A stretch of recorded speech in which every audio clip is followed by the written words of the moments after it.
it is laughable because I just saw the former deputy president, impeached deputy president, just chatted in quietly like a muchawi. You know, he was chased away in London. In fact, he had told us he's going to raise 2 billion. But I'm told he raised only 2 million Kenya shillings, or was it 1.5 million shillings? Because the Kenyans in London knew that this is a political conman, and they will not allow him to raise any money. So I want to warn the aspirants under DCP that DCP is the highest auctioning house. Even I've seen some of the Gitungatis like from Kirinyaga, Murango, I've seen Garungo Adangwa, the likes of Metu. All of them, they will have to buy the ticket. That ticket has been sold to the highest bidder. And as a government, Mount Kenya is a stronghold of UDA.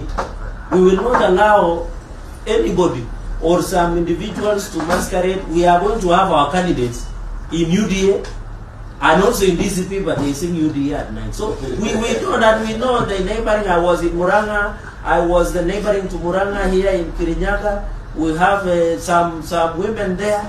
We must ensure we win. We must have people who are friendly. And after election, they'll come back home. They'll come back. So when I see people singing Kitungatis, like my friends from that region, following DCP, some of them want to be governors, some of them, I'm telling you, now that former impeached deputy president has failed to raise 2 billion in London, or was it 1 billion, they'll have to buy party tickets from DCP. Ole wow, because they will have to buy, because some of us have intelligence that the people who are funding will be given the party tickets by DCP. And that is why he was shy today.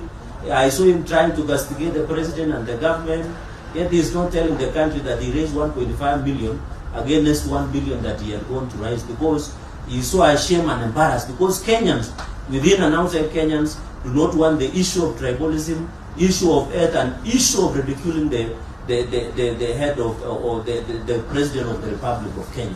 So I want to appeal to Kenyans as we go to electioneering period, please and please, don't be taken with this political conmanship, these briefcase political parties. And you have seen even now they have done changes in some of the leadership in their political party. You can tell this is a briefcase political party. So I want to tell my brothers, and I was in Muranga yesterday, and I want to confirm to the nation, the people of Mount Kenya, the people, I was in Muranga yesterday, we interacted with the locals. They will stand with the government of the day, and they will stand with UDA. All these others are noise from leaders who are busy. Mchana wanaongea hii, usiku wanasema hivi, and I think watanunua. You'll come and prove. Kama hujauza Wamunyoro sahi anauza kabisa, ni soko huru. In fact, that is what I want to call. Yani ni soko, ule anatoa pesa mingi ndio atapewa ticket.